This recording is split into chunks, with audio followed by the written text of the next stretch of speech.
ကိုရိုင်းရဲ့ဘာကြီးလုံနေ အားလို့ပါ တချင်းသစ်ထွက်တော့မှာဆိုတော့ခံစားချက်လေး စိတ်လူချပါတယ်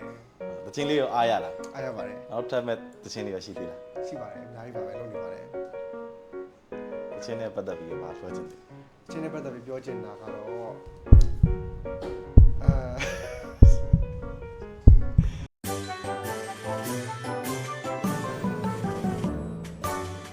လူစားထားပါတယ်ကျွန်တော်တို့တေးကကိုကြီးပေးတဲ့သင်းဖြစ်တဲ့အတွက်ကြောင့်မို့လို့အများကြီးတန်ဖိုးထားပြီးတော့ဆိုထားတာဖြစ်ပါတယ်အပိကြပါ ကျေးဇူးပါ ဒီလိုပါ ပြန်နိုတီးငယ်ကြီးလေးတင်တော်လူချင်းလေးထွက်တော့မှာဆိုချင်းလေးကဘယ်နှပုံမြောက်လဲ တချင်ကဒါနဲ့ဆို၄ပုံမြောက်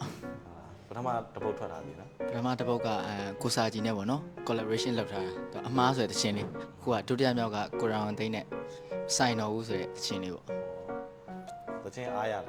အားရပါတယ် နောက်ထွက်မဲ့တချင်းလေးရော နောက်ထပ်တချင်လေးလည်းရှိတယ် ဟုတ်လားဘာပြောချင်လဲ ဘာပြောချင်တယ်လဲဆိုတော့တချင်လေးထွက်လာရင်အားပေးကြပါလို့ပဲပြောချင်ပါတယ် မဆိုင်တော့တဲ့သူတွေရော မဆိုင်တော့တဲ့သူတွေတော့မဆိုင်တယ်လို့နေကြပါလို့ပဲပြောချင်ပါတယ်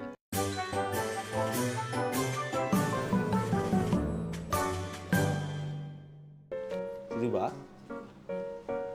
ဒီမှာစာလုံးနေဒီမှာလေးရှိတယ်ကဲညီမလေးကလည်းစပြောပေးပါဦး နောက်စီတို့လည်းတချင်းထုတ်ဖို့ရှိပါတယ်အခုတော့မဆိုင်တော့ဘူးဆိုရဲမတငယ်ချင်း2ယောက်ဆိုထားတဲ့တချင်းလေးကိုလည်းအားပေးကြပါလို့ပြောချင်ပါရှင် ဒီဘက်ညီမလေးကလှုပ်ရှားမှုလေး ညီမလေးတို့လည်းသရှင်ထွက်ဖို့ရှိပါတယ်။ဒါပေမဲ့ခုလောလောဆယ်တော့တကယ်ချင်းနေထွက်မဲ့သရှင်လေးကိုအရင်ဆုံးအားပေးပါလို့ပြောချင်ပါတယ် ဒီဘက်ညီမလေးက ဒီဘက်ညီမလေးလည်းထပ်ဖို့ကြိုးစားနေပါတယ်ရှင်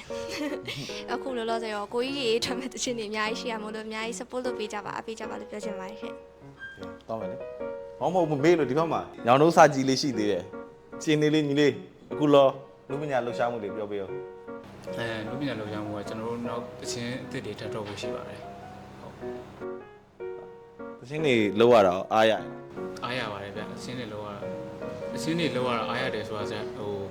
ကျွန်တော်တို့တင်တဲ့ဘက်မှာပေါ့နော် music theory နဲ့ပတ်သက်တဲ့ဘက်တွေအဲ့ဘက်တွေပို့ပြီးတော့လုပ်ဖြစ်ကြရတယ်ပေါ့နော်တချင်းမလုပ်ခင်ပေါ့နော်လေးချင်းပြကြရတယ်ပေါ့ တကယ်ချင်းတွေတချင်းရောဘယ်လိုမြင်လဲ ကောင်းတာပေါ့ကိုရေးပေးထားတာလေးဖြစ်တယ်သူတို့ကိုယ်တိုင်ကလည်းအကောင်းဆုံးစူးစမ်းထားကြရဲဆိုတော့ဒါရန်ကောင်းပါတယ်တချင်းလေးကလည်းတချင်းလေးထွက်လာရင်လည်းအားပေးကြပါဦးလို့ပြောချင်ပါတယ်ကျွန်တော်ညီတင်တော့သူလည်းကျွန်တော်ကိုရောင်အသေးကိုဝိုင်းပြီးတော့အားပေးကြပါအောင်လို့ကျွန်တော်ပြောချင်ပါတယ်ဗျ ကျေးဇူးပါ ကျေးဇူးပါ